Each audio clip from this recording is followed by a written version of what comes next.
ব্যাপক বিক্ষোভ ও সহিংসতার মুখে ক্ষমতা ছাড়তে বাধ্য হয়েছেন নেপালের প্রধানমন্ত্রী কেপি শর্মা ওলি। দেশটির নিরাপত্তার দায়িত্ব নিয়েছে সেনাবাহিনী।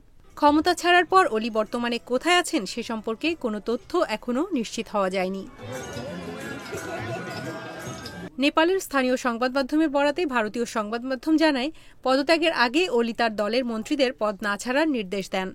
এরপর দেশটির একটি সেনানিবাসে আশ্রয় নেন তিনি।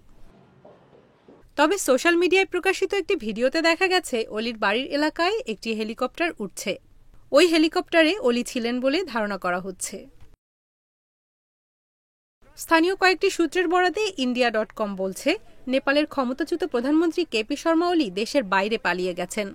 ধারণা করা হচ্ছে তিনি Dubai, Beijing, Moscow, Naypyidaw, Delhi কিংবা ঢাকার যে কোনো স্থানে অবস্থান করতে পারেন।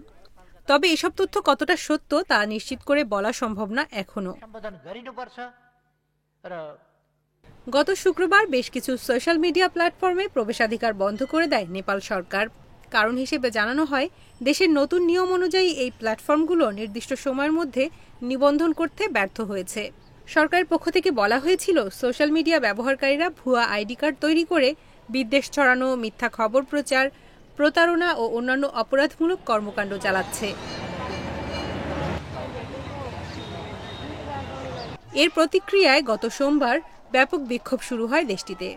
পুলিশের ব্যারিকেড ভেঙে বিক্ষোভকারীরা ঢুকে পড়ে পার্লামেন্টের সংরক্ষিত এলাকায়।